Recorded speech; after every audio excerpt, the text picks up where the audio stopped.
વિચરતી વિમુક્તિ જાતિના પરિવારોને રહેણાંકની જમીન ફાળવવા મુદ્દે ચોટીલાના સમાજસેવકે ટેલિફોનિક રજૂઆત મુખ્યમંત્રી સુધી પહોંચાડી।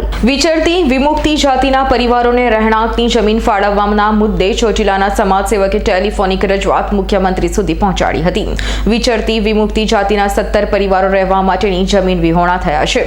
17 પરિવારો સહિત સમાજ સેવક હરેશ ચૌહાણે ડેપ્યુટી કલેક્ટરને પણ લેખિત રજૂઆત કરી હતી। ડેપ્યુટી કલેક્ટરને રજૂઆત કર્યા બાદ સમાજસેવકે આ પરિવારોને રહેવા માટે જમીન ફાળવવામાં આવે તેવી મુખ્યમંત્રીને ટેલિફોનિક રજૂઆત કરતા ઘટ્ટુ કરીને ઝડપેથી સોંપાય તેવી જણાવતા પરિવારો તેમજ સમાજ સેવકમાં આનંદ ફેલાયો હતો।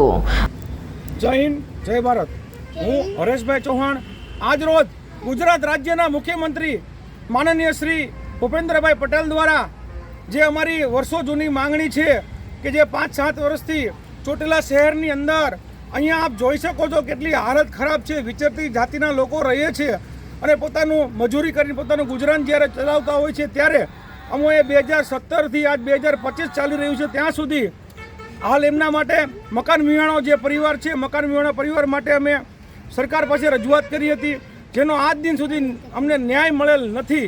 તો આ પરિવારના હિતમાં અમે સીએમ સાહેબને રજૂઆત કરી હતી કે આને જે કંઈ આ પરિવારોને સરકાર દ્વારા જે પ્લોટ ફાળવવામાં આવ્યા છે નાવા ગામે એ પ્લોટનું નિરાકરણ જલ્દીથી આવે તો આ પરિવાર હાલ આપ પણ જોઈ રહ્યા છો।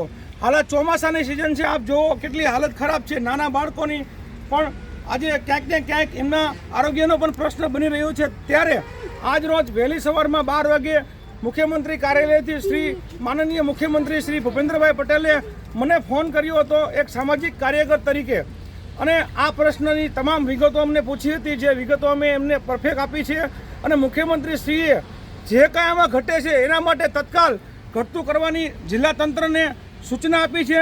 જે બદલ હું આદરણીય મુખ્યમંત્રી શ્રી ભૂપેન્દ્રભાઈ પટેલનો વિચરતી જાતિ અને ગરીબ પરિવારો વતી આભાર વ્યક્ત કરું છું અને એક અપીલ કરું છું કે આ પરિવારને જલ્દી ન્યાય મળે અને ચોટીલા શહેરમાં જેટલા શરણિયા પરિવારો છે, સલાટ પરિવારો છે, જે કોઈ દેવી પૂજક છે, વિચરતી જાતિના જેટલા લોકો મકાન વિહોણા પરિવાર છે એમની જે કંઈ અરજીઓ પેન્ડિંગ પડી છે એ ત્વરિત સરકાર દ્વારા નિર્ણય કરવામાં આવે અને એમને એમના જે કંઈ પ્લોટો છે એ ફાળવવામાં આવે।